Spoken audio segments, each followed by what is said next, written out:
After 3 years overseas, I came home and found my grandma living as a maid in the $1.05 million house I bought while my sister and her 3 kids lived there like an owners. She didn't even recognize me. I called my lawyer that night. It's time to set things right. My name is Elvis.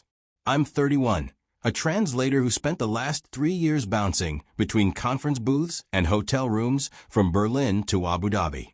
I'm the oldest kid, the quiet fixer, the one who learns everyone's schedules and picks up the slack without being asked. If you need someone to wire money at 2 a.m. across time zones, I'm that guy. My sister Maya is the golden one. She's 28, charismatic, always in between opportunities. People lend her cars and couches because she smiles like the bill is tomorrow's problem. I was the opposite. Spreadsheet brain, receipts folder, automatic transfers with notes like Grandma Maid's October. When my contract in Lisbon ended, I flew home. 36 hours of airports and stale coffee. Then a ride share to the house. Not just any house. The house. The $1.05 million place I bought 2 summers ago when the market spiked and everyone told me I was insane. I wasn't buying a trophy. I was buying a promise. Grandma doesn't move again. She gets morning sun for her orchids. She gets a ground floor room and a bathroom with grab bars. That was the deal. I stood on the walkway with my carry-on and a plastic bag of duty-free chocolates for Grandma. The lawn was trimmed, but the porch was cluttered. 3 scooters, a pink helmet, a broken drone wing. A faded wreath said, "Bless this mess." It was January. No holidays left to blame. I knocked. No one answered. The door was unlocked. Inside voices, cartoons blaring, a toddler crying because someone had the green cup. I stepped over tiny sneakers and a toppled laundry basket. Then I saw her. Grandma was on her knees scrubbing under the kitchen table with a sponge the size of a wallet. Her sweater hung off one shoulder. A bucket of gray water sloshed beside her. She didn't look up when I said quietly, "Hey, Granny, careful," she muttered, still wiping. "Kids spilled juice again. Don't step where it's sticky." "It's me," I said. "It's Elvis. I'm home."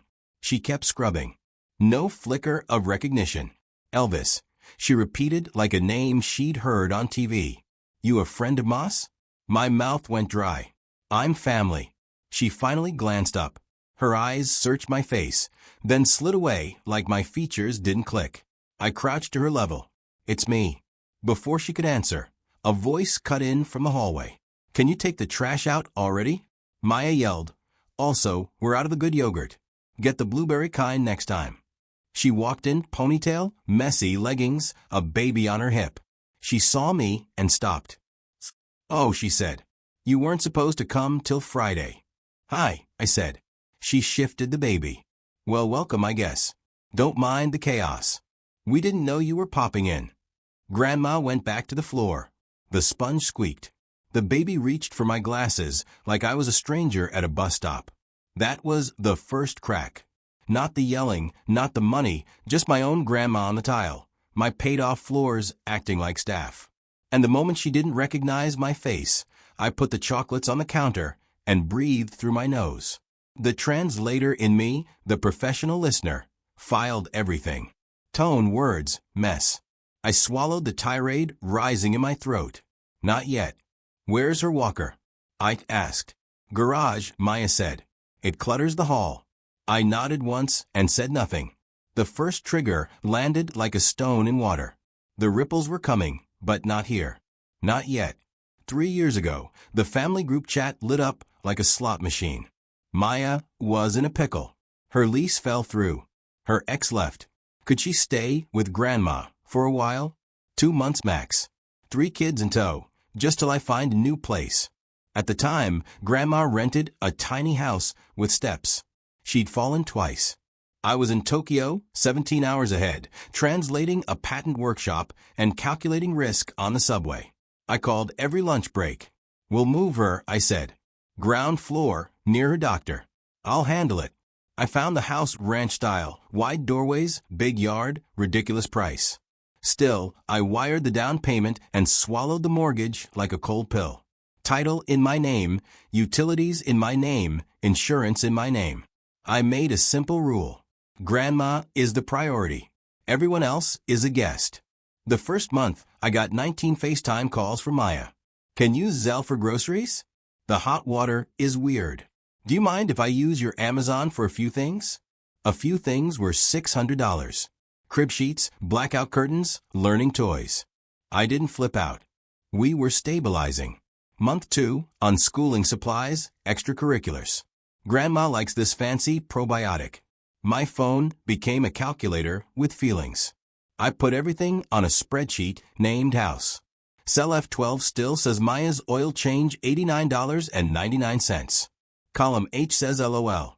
I built a schedule for Grandma's meds. Set up pharmacy delivery. Hired a cleaner for deep work once a month. But the cleaner texted me after the second visit. Hi, I'm so sorry. The lady said they don't need me anymore because there's house help. And I felt weird. House help. I called Grandma. She laughed. I can still wipe a counter, Elvis. You shouldn't be on the floor, I said. It's not the floor, she said. It's just low. I asked Maya directly. What happened to the cleaner? We don't need strangers in the house every time, she said. Also, the chemicals she used smelled bad. Relax. Grandma's 83, I said. Exactly. Maya said she needs the exercise. One evening, while interpreting a late panel in Dubai, my phone lit up. 12 missed calls from home. Then a text from my neighbor, Mrs. Patel. Sweetie, is everything okay? The kids were throwing rocks at the side fence again. I told them to stop, but your sister said they're just expressing themselves. I messaged Maya. Please keep the kids out of the garden. Those orchids were from Grandpa's funeral week. She replied, then put a sign. I started noticing the language shift. Your house became the house. The guest room became our room. When I came home for a week that spring, I found a chalkboard by the fridge with a schedule labeled family duties. Under Grandma, someone had written sweet patio fold laundry, make beds. I erased it and wrote, Grandma rests. Full stop. Maya rolled her eyes.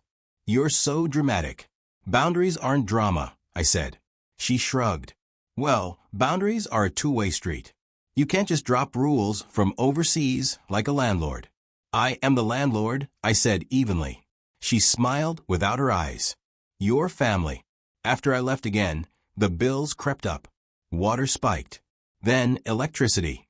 2 space heaters appeared on the bill in July. I asked why. Kids like it cozy. Maya texted. In August, there was a $379 charge for a trampoline. I wrote, return it. She sent a photo of the kids jumping, hair flying. Too late. They love it. September was the first emergency. Car broke down. Need $1,200 today. I sent $800 and asked for the invoice.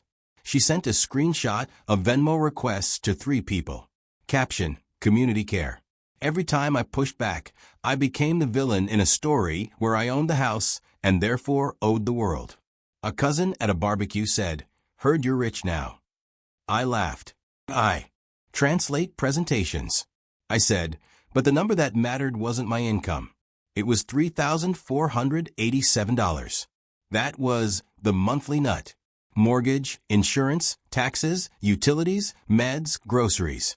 I could recite it in my sleep. Grandma started confusing days. Sometimes she'd call me at 3 a.m. my time and ask if I'd seen her blue cardigan. I'd humor her, open the closet via FaceTime, and talk about the weather. She'd settle if I promised pancakes on Sunday. Then last fall, I got a message from the HOA about a complaint. Domestics doing yard work during quiet hours. Domestics?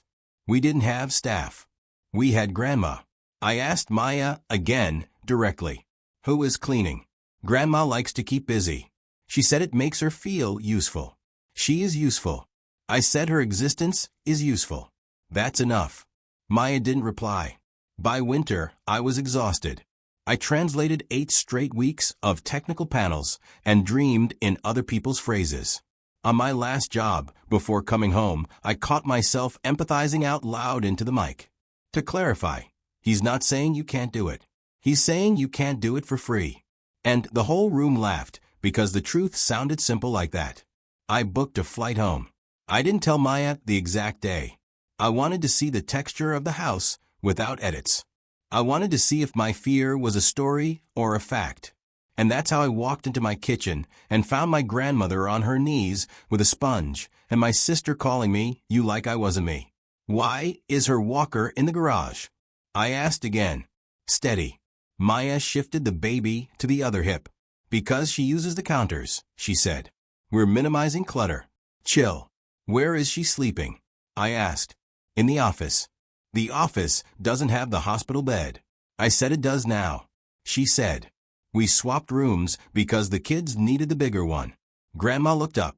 "I like the office," she offered like a kid telling a teacher the assignment was fun. "You like the window?"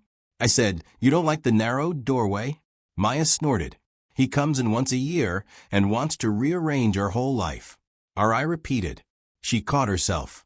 "Grandma's life," she said. Too late. A boy ran in full speed, socks sliding on the floor, and crashed into my shin. "Ow," he said, offended like I'd stubbed him. "Where's the respect?" Grandma said mildly, wiping at a phantom spot.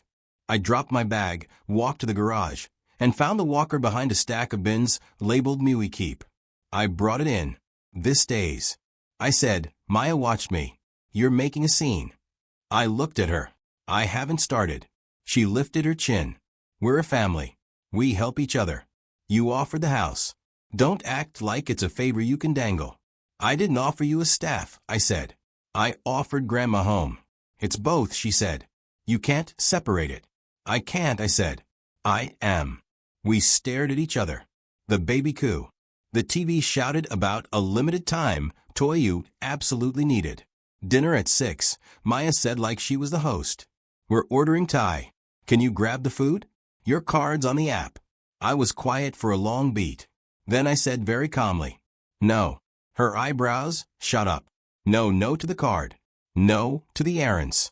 No to you treating Grandma like a live-in." Maya's eyes glossed with tears like someone had turned on a faucet. Her voice went high. "You don't understand how hard it is with 3 kids. I'm doing my best." "I believe you." I said, "But your best doesn't get to be paid for with her niece." She blinked fast. "So what? You're going to evict your own sister? In this economy? This isn't about revenge." I said, the words landing before I could dress them up. "This is about closure." "Closure," she repeated like it was a punchline. "I'm closing the gap between what I paid for and what's happening," I said. "I'm closing the gap between guest and owner. I'm closing the gap where Grandma cleans your mess for rent you don't pay." She laughed once. "Ugly rent. We're family. You said we could stay 2 months." I said it's been 19. She opened her mouth, then shut it. The baby began to fuss. One of the boys yelled from the hallway, "Mom, he ate the blue Play-Doh." I looked at Grandma. "Do you want pancakes tomorrow?" I asked, voice soft. Her mouth quirked. "With blueberries?" She said. "Yeah," I said. "With blueberries." Maya's phone buzzed. She glanced at it. "Look, I can't do this right now," she said. "We'll talk after bedtime." I nodded. "We'll talk tonight." "Fine," she said. "Just stop judging me. You've been on vacation." I thought of 12-hour days and headsets and suits that pinched. "Right," I said, "vacation." That night, after everyone fell into their screens and then into sleep, I stood in the doorway of the office and listened to Grandma snore softly in a room that wasn't designed for her body. I set the walker by her bed. Then I went to the kitchen table, opened my laptop, and clicked open a folder labeled House. Legal. I didn't write an angry message. I wrote a list, dates, amounts, promises, photos. I attached the HOA letter about domestics, the water bill spike, the trampoline receipt. I scrolled through text where 2 months became till the school year, and became the kids need stability, became the market is crazy. I drafted one email. Subject, immediate steps. I kept the tone the way I speak when 2 CEOs are arguing. Neutral, plain, final. Then I call my lawyer. He answered on the second ring. Elvis, burning the midnight oil. "Yeah," I said. "It's time to set things right." I didn't sleep. I made coffee at 5:12 a.m. and watched the sky go from bruised to pale. The house was quiet in a way it never is online. No typing clicks, no translation relays, just the hum of a refrigerator that I paid for and kids' artwork taped to cabinets I chose. At 7:03, my phone pinged. Lawyer, got your email. We can proceed on 3 tracks. 1. Formal notice to vacate per guest agreement. 2. Immediate safety modifications for your grandmother. 3. Cost accounting for damages. Want me to draft? I typed yes to all 3. Today I cooked pancakes while the house woke up. The middle child wandered and rubbing his eyes. Do you work here? He asked, sincere. I live here, I said. Like mommy. Like grandma, I said. Maya came in last. Hair in a bun scrolling. She didn't say good morning. She saw the pancakes and said, oh good. You cooked. They're for grandma, I said. And the kids. She poured coffee and leaned against the counter. So about last night, you'll get an email this afternoon. I said, from my lawyer. She blinked. You're kidding. I slid a plate to grandma and cut a pancake into quarters. She smiled, blueberry on her lip. Elvis, Maya said, voice low. You can't be serious. I am. I said, this stops. Her eyes filled. Where am I supposed to go? I asked you the same question 19 months ago. I said, you said 2 months. I swear it's not that simple. She said it wasn't simple when I bought this place. I said I did anyway. And you think paperwork will make you the hero? She whispered. Everyone will know you threw us out. I met her eyes. Everyone will know I stopped my grandmother from being a maid in her own home. Her jaw clenched. I never. You did, I said. Not because you're evil. Because it was easy. Silence. The kids argued about syrup. Grandma hummed, fork steady. At 11:27, the email went out.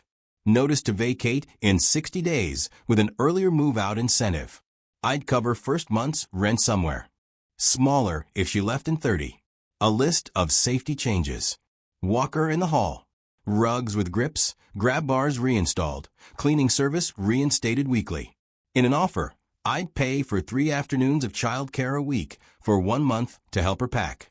At 12:02, my phone started vibrating like it had a fever. Mom, are you serious? Aunt Lena, family doesn't do this. Cousin Joe, call me. This looks bad. Unknown number. You monster. Group chat 47 new messages. Maya, 26 missed calls. I set the phone face down. I made grandma tea. At 2:40, my lawyer called. You'll get blowback, he said. Stay boring. Landlords lose when they get emotional. You're not a landlord. You're a grandson. But in writing, you're an owner. Got it. I said at 3:15. The first Facebook post went up. A screenshot arrived via 3 cousins. Imagine being thrown out with 3 kids by your own brother because he wants to set boundaries. The comments praying for you. Men are heartless. He's probably jealous. At 3:20, I texted Maya. Please remove the post. We can keep this offline. She replied, it's my story. I wrote back, then tell the whole story. I attached a photo. Grandma's knees on the tile, the sponge, the bucket. Caption this. No response. Day 2. My mother showed up with a casserole-like weaponry. She stood in the doorway and said, you won't actually put them on the street. No, I said I offered to pay for first month in childcare. You're making Maya look like a bad mother. She said she's not a bad mother. I said she made a bad situation permanent. You promised to support family. She said I promised to support grandma. I said she's part of family. My mother said she's the reason we have the word. I said my mother sighed. Heavy, disappointed the sigh I grew up under. You think you're better because you have money now. She said, I don't think I'm better. I said, I think I'm done. Day 5, the locks got serviced. Not changed. Serviced. The locksmith adjusted the sticky back door and replaced a loose strike plate. I sent Maya the receipt and a note. Safety. Day 7. The cleaner came back. She texted me a photo of fresh towels rolled like little hotels and wrote, she smiled so big today. Day 9, I moved grandma back to the big bedroom. Is this okay? I asked. She patted my cheek. My bones already said, thank you. She said, that night, Maya cornered me in the hall. I found an apartment, she said. It's small. I'll pay first month. I said, and the deposit? She said, and the deposit, I said. She swallowed. You're really doing this, she said like it was finally dawning. Yeah, I said. I am. She stared at me. You changed. I translated storms for 3 years. I said. I learned how to say no in 6 languages. Turns out I needed it in 1. She looked at the carpet, then at me. Are you happy? She asked like it was a trick. No, I said. Not happy, but clear. Day 16. Movers came. The kids wash boxes like TV. Maya labeled with a Sharpie and a shaking hand. I loaded the heaviest things. At one point she said, thank you. So quietly, I wouldn't have heard if I was anyone else. Day 19. Grandma sat on the patio with a blanket over her knees and said, I thought I lost you when you left. You didn't, I said. I got loud, she squinted at me. You were always loud, she said. Just not with your mouth. We both laughed. On day 27, Maya handed me her keys. She cried in the driveway. I didn't hug her first. I let her decide. She did. It was awkward and wet and real. That night, the house felt enormous. I did the thing you do after a breakup. I walked room to room, not to gloat, but to reset. I opened windows. I threw away 100 broken crayons. I patched 2 holes where a dartboard had been. I found the chalkboard schedule and erased it fully. Then I wrote, Big Grandma Nap Tea Walk Phone Elvis. I put a new photo up in the hallway. Grandma and me on the porch, both of us in sunglasses, her orchids behind us. The caption in my head said, she knows me. And the phone, it kept lighting up. 74 missed calls one day, then 19, then 8, then 2. The silence after was not peace. It was a consequence. I let it be. People think closure is dramatic. A slam, a door. For me, it was a rhythm. Meds at 9 o'clock, tea at 2. Every Tuesday, pancakes. Every Thursday, we walked to the mailbox. And she told me stories I'd heard 100 times like they were new. I never corrected the details. What did it matter if it was her sister or her cousin who danced with a jazz musician in 1962? The point was her smile. One afternoon, I sat with her on the porch and explained what I had done in simple words. I told Maya she couldn't live here anymore, I said. Because you are not the help. This is your house. She nodded. I like the big room, she said. And the grab bars. I laughed. Me too. Maya texts sometimes. Photos of the kids in a living room that looks like a starter kit. The kind of place where you begin again. She always adds a line. They miss you. I answer when I have capacity. I show the kids how to plant cilantro in a pot. I say no to requests that smell like the old days. I say yes to birthday cake. Mom still thinks I should have handled it quietly. She sends long messages about compassion. I reply with logistics. Grandma's appointment is at 10:30. Can you drive? Sometimes she does. Mostly she sends articles. A neighbor saw me pushing Grandma's walker down the block and said, I heard there was family drama. I said there was. He said, you did what you had to. I said, I did what I promised. The moral isn't that I won. There was no scoreboard, no courtroom monologue, no triumphant soundtrack. The moral is that boundaries are love with a spine. I wrote a check for a house, but that wasn't the gift. The gift was refusing to let a promise warp into a job description for an old woman with soft hands and a sharp tongue who taught me that saying no is not cruelty, it's care. I used to think my role was translator. Make messy feelings polite. Make demands sound reasonable. Make my own needs sound optional. Now I translate for one person only myself. Here's the sentence that finally landed in my mouth without stuttering. I will not fund my own erasure. I won't bankroll chaos to keep the peace. I won't confuse silence with loyalty. I won't pretend that love means unlimited access to my wallet, my time, or my home. I will help, but not at the price of harm. I meant it then as a line in an argument.